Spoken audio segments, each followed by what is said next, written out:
So step 6 wants us to create these outer rings on the sides.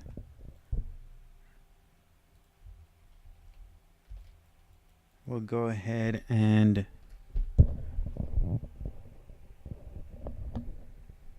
first select the rectangle, 24 by 28,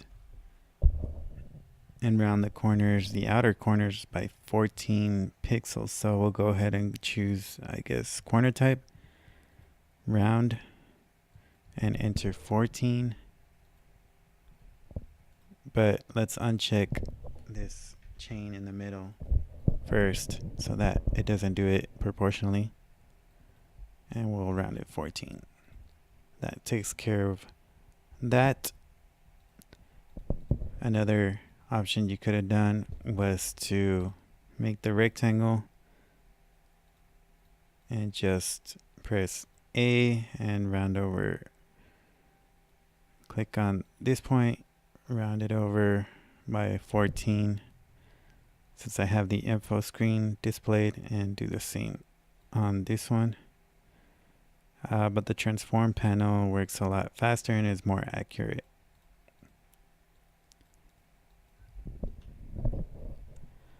Alright, and then we're going to position it below this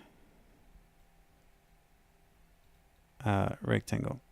I guess he is possibly entering isolation mode by double clicking it, but I'm not exactly sure why his colors are, see here, they're back. So it might just be that he entered isolation mode and I wasn't reading correctly, and that's why I got confused with the colors, but that's okay. We're getting the general idea of how to make this. So I'll just go ahead and alt drag this shape, and actually let me do that again. Alt drag holding shift, and then once I get to this point, I'll just go ahead and bring my cursor to the side, press shift and rotate it. Let's push it back to the edge, holding shift, and that's good enough. So that was step 6. Step 7 wants us to add some holes in there. So I'll click this shape and I will bring down my guide just by dragging the ruler from the top to the middle of this shape.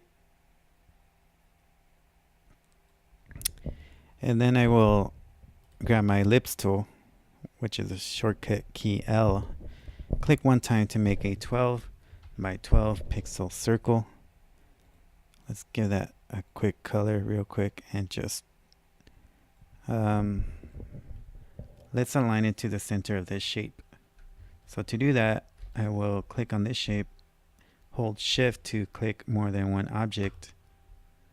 And now that I have both of these selected, shown here, I can go to my align, and since I want to align it to the selection, all I really have to do is click this shape again, which gives me this thicker border, and now I can align vertical and horizontally. So now I know it's centered to the shape. And if I want to avoid all of that, I could get all fancy and go to my reflect tool and then hold the alt key, and since I have a center guide, I can hold option, click on that center guide, turn on my preview, and choose copy. And so that should have automatically transformed my circle shape over here,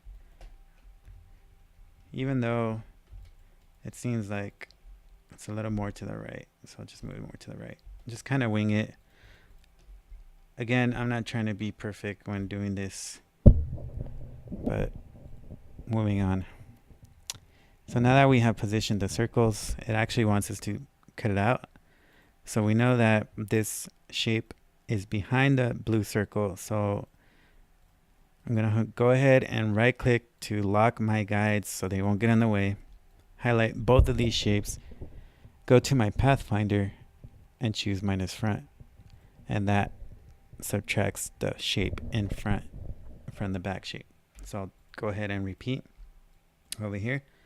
Just highlight them both minus front. There goes that shape. So adding the color didn't even matter. That's step 7. We'll continue with step 8 in the next video.